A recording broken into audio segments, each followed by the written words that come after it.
इस सरकार से एम्स की अपेक्षा नहीं कर सकते। हमें लगता है कि हम सब लोगों को इकट्ठा होकर एक बार प्रचंड बहुमत के साथ पटना का रुख करना पड़ेगा, तब जाकर हमारा एम्स बनेगा।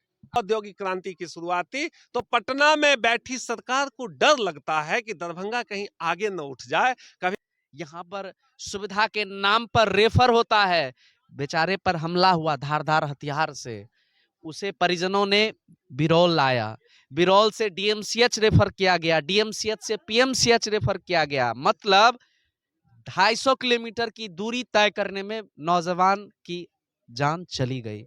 आज दरभंगा में तारामंडल का उद्घाटन होने जा रहा है। समाधान यात्रा पर मुख्यमंत्री जी आए हुए हैं। तारामंडल तो बन गया, लेकिन एम्स कब बनेगा दरभंगा में? आप लोगों ने शुरू से लड़ाई लड़ी एम्स की, ईटा आप लोगों ने ले जाकर एम्स बनाने की बात की तो आप लोगों को पैक कर दिया गया, हिलने नहीं दिया गया। दरभंगा में चप्पे चप्पे पर पुलिस तैनात थी। देखिए, पिछला साल की बात है, इसी गर्मी में हम लोगों ने, आज से 1.5 साल हो गया होगा, हमने एक मुहिम चलाया। हमें लग गया कि ये जो मिथिला के विकास की विरोधी सरकार जो है, ये कुछ नहीं करने वाली है। तो हमें लगा कि आजाद भारत में मिथिला जैसे क्षेत्र में एक बहुत बड़ा प्रोजेक्ट 1100-1200 करोड़ का हेल्थ प्रोजेक्ट आ रहा है, तो उसे किसी भी तरह आना चाहिए। तो हमने एक मुहिम चलाया, घर घर जाएंगे, ईंटा लाएंगे, दरभंगा एम्स बनाएंगे। उससे भी सरकार चेती नहीं, हम पे केस हुआ, हम पे मुकदमा हुआ, हमें जेल जाने की धमकी दी गई। मैं कहता हूं कि पिछले 6 सालों में 8 एम्स जो भारत सरकार ने दिया था, उसमें से 7 एम्स बन जाता है, उसका ओपीडी चालू हो जाता है, वहां पढ़ाई चालू हो जाता है, वहां मरीज का इलाज चालू हो जाता है। ग्रीनफील्ड एम्स है देवघर में, ग्रीनफील्ड एयरपोर्ट है देवघर में, वो चालू हो जाता है। लेकिन यहाँ के मुख्यमंत्री कभी भी दरभंगा एम्स के लिए जमीन नहीं दे पाते। आज भी 78 एकड़ जमीन दिया है, 150 एकड़ की बात है, वो जमीन नहीं दी गई है। हवाई अड्डा की बात आती है, जमीन नहीं दी गई है। यहाँ पे एक्सप्रेस वे की बात आती है, बिहार सरकार जमीन नहीं ट्रांसफर करती है। लेकिन वहीं जब बात आता है मगध का, तो पता चलता है क्या कि 300 करोड़ का प्रोजेक्ट, 500 करोड़ का प्रोजेक्ट ऐसे ही साइन करके दे दिया जाता है, और हमें 20 करोड़ का, 10 करोड़ का प्रोजेक्ट नहीं दिया जाता है। आप इस सरकार से एम्स की अपेक्षा नहीं कर सकते। हमें लगता है कि हम सब लोगों को इकट्ठा होकर एक बार प्रचंड बहुमत के साथ पटना का रुख करना पड़ेगा, तब जाकर हमारा एम्स बनेगा। आज एम्स में मिट्टी भराया जाता है, कभी ईंटा गिराया जाता है, कभी अतिक्रमण कराया जाता है। ऐसा तो नहीं मिथिला के लोगों का यूज कर रही है ये सरकार?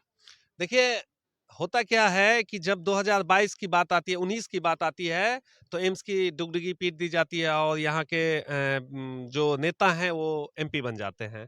2020 की बात आती है, डुगडुगी पीट जाती है, यहाँ के नेता विधायक बन जाते हैं। फिर 2024-25 की तैयारी की जा रही है कि भाई डुगडुगी पीटा जाएगा और यहाँ के नेता फिर से एमपी बनेंगे, फिर से एमएलए बनेंगे। हाँ, चल वो एमपी ना बनल तो दोसर एमपी के नाम पर में आ जा, वो एम्स का बात करने लगेगा। लेकिन मैं ये कहता हूँ, धैर्य से कहता हूँ कि दरभंगा एम्स बनाने की इच्छा शक्ति बिहार सरकार में नहीं है।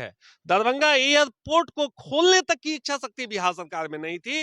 वो चाहती ही नहीं थी कि पटना के बाद एक कोई नया पॉलिटिकल एंगल दरभंगा में बने, एक कोई नया बिजनेस हब दरभंगा में बने, या दरभंगा का कनेक्शन पटना दिल्ली से हो, या दरभंगा का कनेक्शन अन्य जगहों से हो। इसको ऐसे समझिए कि पटना में जो भी पार्टी की सरकार हो, उसे दरभंगा से डर लगता है, इसके पॉलिटिकल क्लच से डर लगता है।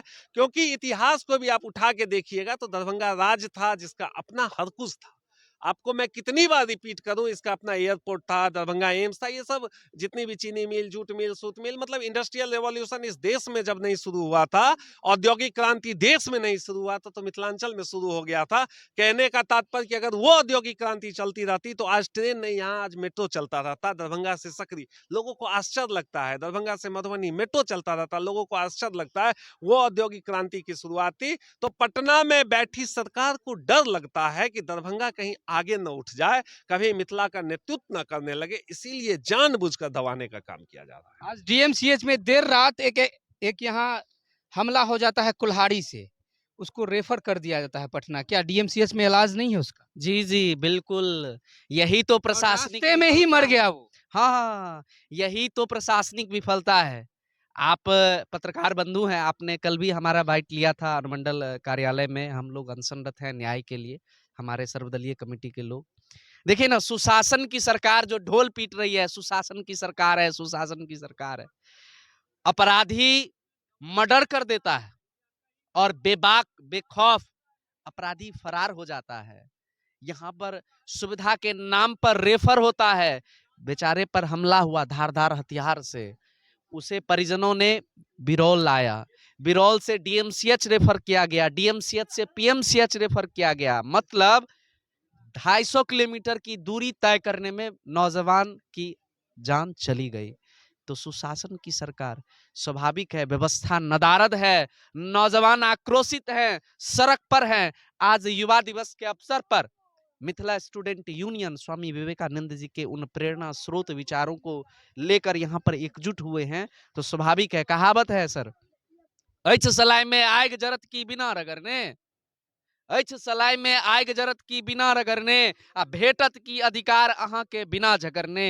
वो जे सुसुप्त अवस्था में चल गेल छै युवा नौजवान, वो युवा नौजवान के प्रेरणा द के क्रांति के स्वर के बुलंद करऽ के लेल मिथिला स्टूडेंट यूनियन आइ बिरौल इकाई के नेतृत्व में बिरौल नगर पंचायत क्षेत्र में जे छै से आइ कार्यकर्ता मिलन समारोह का आयोजन केने रहे।